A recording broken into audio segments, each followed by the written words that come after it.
Coming up, Rishi Sunak became Prime Minister hot on the heels of the most damaging premierships in Britain's history, those of Boris Johnson and Liz Truss. It seemed at first like the adults were back in the room. Sensible and generous Rishi, who doled out the cash during the lockdown, well, to the lucky ones that is, but coming in and negotiating with the European Union in an amicable tone, rather than screaming at them like under the preceding administrations. But don't be fooled into thinking Sunak is any sort of improvement on his predecessors. For all his self-promoting photo shoots, his glittery summits with foreign leaders, and his new cliché of how it's always the right thing to do, the Sunak government is proving more extreme than those of Truss and Johnson. The disgraceful language of the government around immigration and the ECHR, the legislation and covert manoeuvring attacking civil servants, anyone who dares to go on strike, climate protesters, lawyers, the BBC, and anyone else that the Tories don't like. The Sunak administration is wholeheartedly treading a similar path to Donald Trump's American Republican Party, stirring up hatred against minorities and continuing the Tories' post-Brexit referendum journey to the dark side of right-wing extremism. Earlier this year, the civil liberties group Human Rights Watch warned that the most significant assault on human rights protections in the UK for decades was already underway. Stay tuned as we take a look at why you should be worried about Prime Minister Rishi Sunak. I'd really appreciate it if you'd hit the like button, subscribe, and above all, share a link to this video with your social media contacts. Since taking office, Rishi Sunak has been rocked by the dramatic departures of 3 cabinet ministers. Sir Gavin Williamson, Nadhim Zahawi, and Dominic Raab, each following criticism of their conduct. Stephen Barclay could be the next minister whose supercilious, arrogant and bullying demeanour shows the true nature of this government. And as further evidence, Sunak also reappointed Suella Braverman just days after she had been sacked for a treasonous breach of the ministerial code.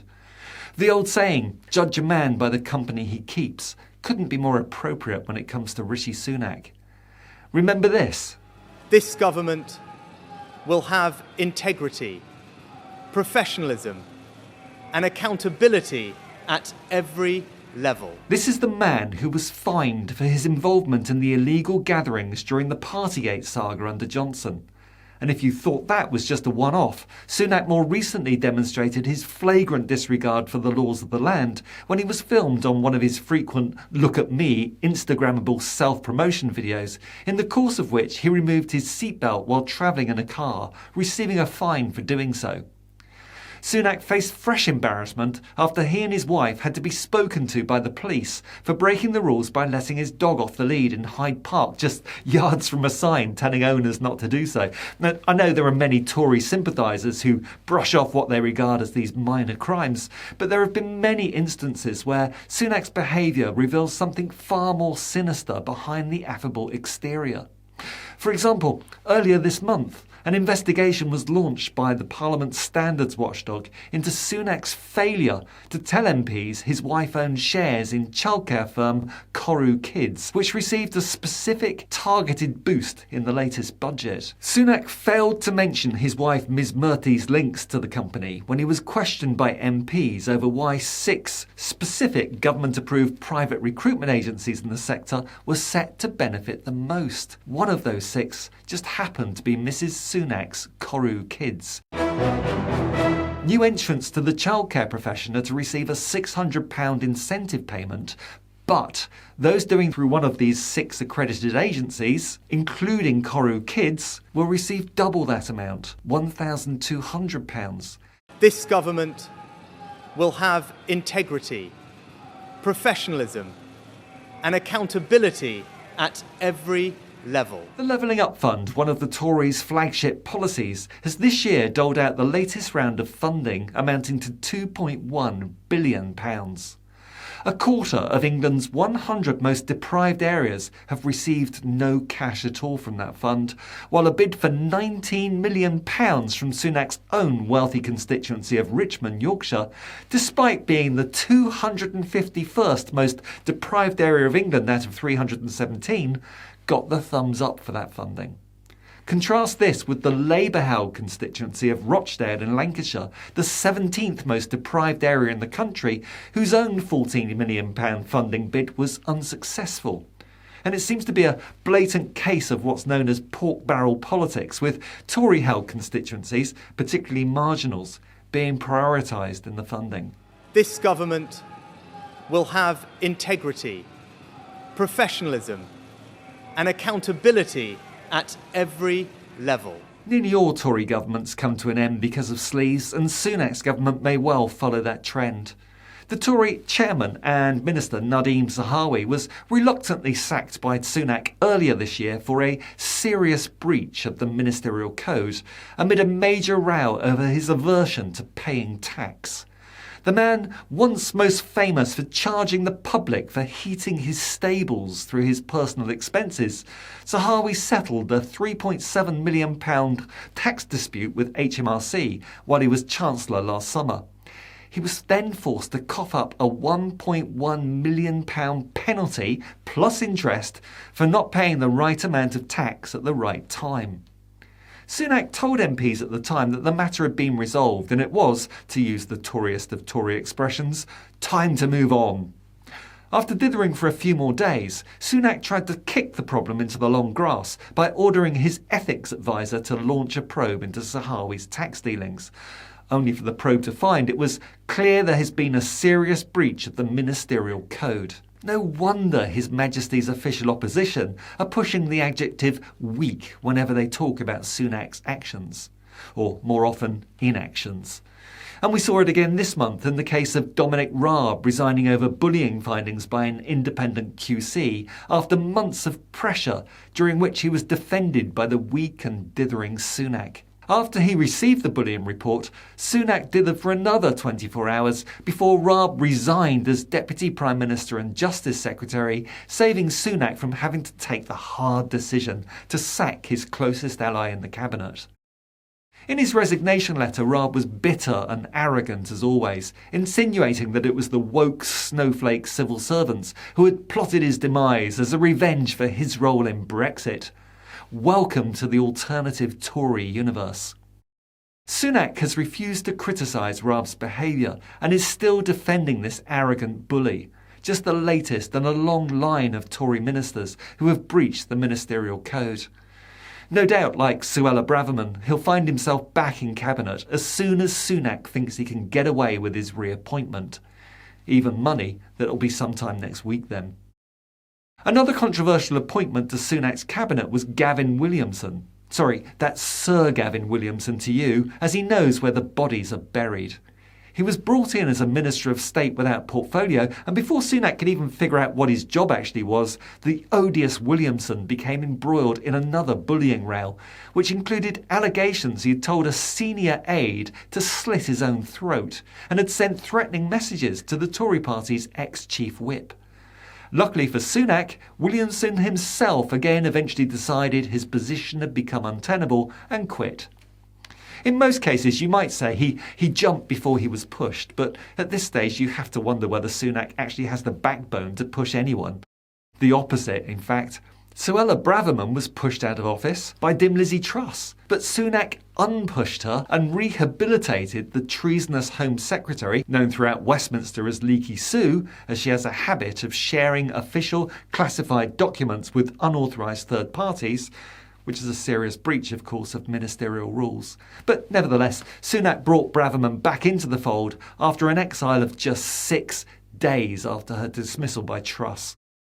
Since then, she's continued to be a divisive figure, coming under fire from former Tory chairwoman Baroness Saeeda Warsi, who accused her of using racist rhetoric about the British male Pakistani community. Shadow Home Secretary Yvette Cooper spoke for us all when she told the Commons, "The Prime Minister promised us this would be a break from his predecessors, from the favour for mates culture, and instead the opposite has happened." This government will have integrity, professionalism, and accountability at every level. And talking of integrity, last month the UK Statistics Authority wrote to the government about misleading statements made by Sunak over immigration. The authority said remarks by the Prime Minister and his cabinet do not reflect Home Office figures. The UK Statistics Authority pointed out that the current backlog is currently over 166,000 cases, compared to under 20,000 when Labour left office, according to the government's own figures. But Sunak told MPs that the current backlog is actually half the size of when Labour was in office, rather than the true figure, where it's actually 9 times bigger than under Labour. That's a pretty huge whopper, even by Tory standards. This government will have integrity, professionalism, and accountability at every level. Aside from all the bullying and the sleaze, Sunak from time to time just acts plain weird. Who can forget the occasion when the out-of-touch Mr. Sunak was serving breakfast at a homeless shelter and asked a homeless person if he was in business? Sunak shows just how out of touch he is in this footage of the conversation. What do you have? Do you work in a business? Do you want some fruit? No, I'm homeless. I'm actually a homeless person at the minute, but I'm interested in business. Yeah, what kind of business? There's just something really quite weird about Britain's first oligarch Prime Minister. Who can forget the time he falsely claimed he had working-class friends before promptly correcting himself? I have friends who are aristocrats, I have friends who are upper class, I have friends who are, working class, but I'm not working class. And here's another weird one for you. I mean, admittedly, he's speaking to the Tory party faithful in Tunbridge Wells, Kent, but he was on camera. And Rishi Sunak admitted that he took money as Chancellor from deprived urban areas in order to redistribute it to wealthy rural communities. Just listen to this. I managed to start changing the funding formulas to make sure that areas like this are getting the funding that they deserve. Because we inherited a bunch of formulas from the Labour Party that shoved all the funding into deprived urban areas, then that needed to be undone. I started the work of undoing that. Another just plain weird story, one of many that surround this extremely weird Prime Minister, is the story of his famous swimming pool at his Yorkshire mansion. It was revealed last month that his £400,000 new private heated pool uses so much energy that the local electricity grid had to be upgraded. Environmental protesters wearing swimming trunks, flip-flops and scuba diving gear lined up outside Mr. Sunak's mansion, waiting for a dip in his private heated pool. The protesters were pointing out the hypocrisy of the UK's richest ever Prime Minister spending all that money on his private swimming pool while failing to invest in the national grid or in green energy sources in order to lower energy bills for all the rest of us. But despite all these stories demonstrating Rishi Sunak's strangeness, from his weird social interactions to his out-of-touch behaviour, much of the media, always ready to give the Tories another chance, is trying to present Sunak as a moderate who might save his party and even the country from total disaster. Yet I don't see anything moderate about Sunak. OK, the right wing of his own party do hate him for the highest tax burden on this country in 70 years.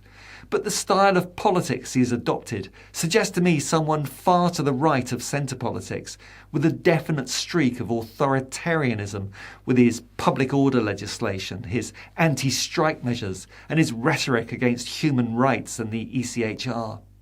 He seems to be on the side of the polluters rather than the climate activists, on the side of the corporations rather than consumers, and on the side of employers, not workers. Before politics, Sunak worked for the financial services giant Goldman Sachs before going on to head various hedge funds, businesses that are completely detached from most people's economic realities. And that detachment from reality, whether it's the failure to recognise that just about everything in the UK has stopped working now, or paying to have his local electricity infrastructure upgraded to heat his private swimming pool when a lot of people can't afford to heat their own homes, is the defining characteristic of our first oligarch Prime Minister. This government will have integrity, professionalism, and accountability at every level.